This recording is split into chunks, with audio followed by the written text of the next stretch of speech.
Shalom, welcome to Challenging Torah, a project of the Malibu Jewish Center and Synagogue. The portion is Vayetze, which begins, and Jacob went out from Beersheba and went toward Haran. This is a very special Torah portion. It's a portion about the power of dreams, the power of place, the power of trust, and the power of saying, I did not know. In this Torah portion, we see Jacob at his most ordinary, everyday, beleaguered husband role, and we also see that there is a link between heaven and earth. The journey begins, he runs towards Padan Aram, home of Abraham, his grandfather, in order to find a wife, urged by both of his parents to get out of town. His brother is furious at the deception that has taken his blessing.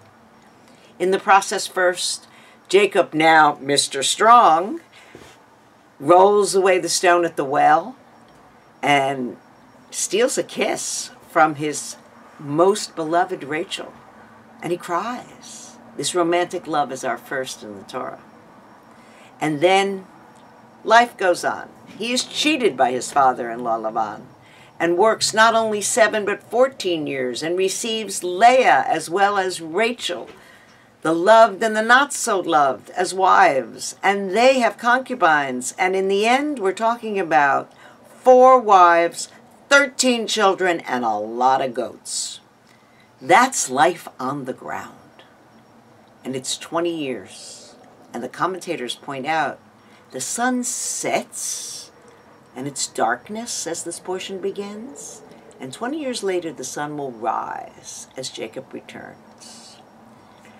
But first, the Torah lets us know life isn't always only about what we see on the ground. And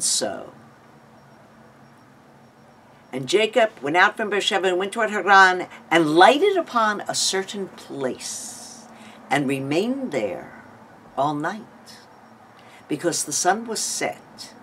Some say God set that sun way ahead of time so he could get him to lie down and go to sleep.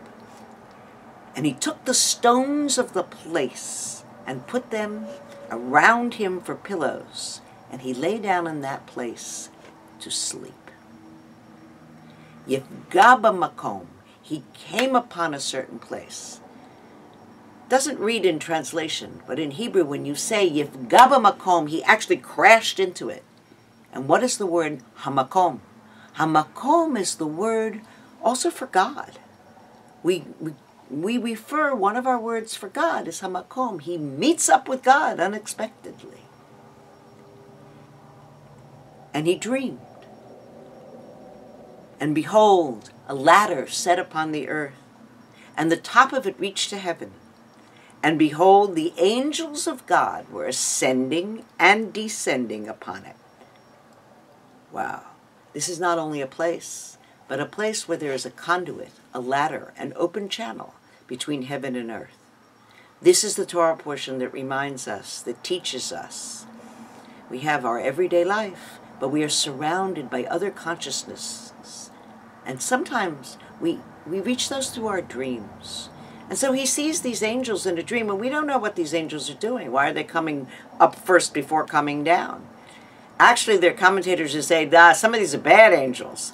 And it's sort of like a Gulliver's Travels. They have him pinned down and are jumping up and down on him. It's his dream. We don't really know. And then, behold, the Lord God stood above him and said, I am the Lord your God, the God of Abraham your father, the God of Isaac, and the land, hamakom, on which you lie, I will give to you and your ancestors, your seed, I've given to your ancestors, and I will give to your seed. Trust me, God says. Trust me. And behold, God says, I am with you, and I will protect you in all the places where you go, and will bring you back to this land. For I will not leave you until I have done that which I am about to promise you. Jacob wakes up from his sleep and says, God was in this place, and I did not know. Wow. The first level is about trust. He's shocked at his dream, but can he really believe it? And so he says, I vow that I will go this way, and if you will give me bread to eat and garment to put on, and I return safely to my father's house, the Lord will be my God. Wow, is that trust? Or is that just making a bargain? And so our midah of the week is bitachon, trust. Do we only trust that which we can see the results afterwards? So here we are at Thanksgiving. And do we say, I give you thanks, God, for that which I have received? What about that which has not come yet? How much trust and faith do we have? And how much ability do we have to say thank you for the vitality and life that we have and all of the adventures on our journey? And finally, above all, this is a Torah portion about place. This place where he puts down his head, Hamakom. In Jewish consciousness, this rock is the rock where his father Isaac was bound. That's right. It becomes the rock of the Akedah, becomes his pillow. And that place in our Jewish consciousness and lore becomes the foundation stone of the world. Even Shti'ah. This is the axis mundi, the actual pinpoint place of the world. And where is it? It's Mount Moriah, where we build a holy temple because of this. Temple 1, Temple 2, and now, today, in current Jerusalem. This is where we still have the same tensions and energy.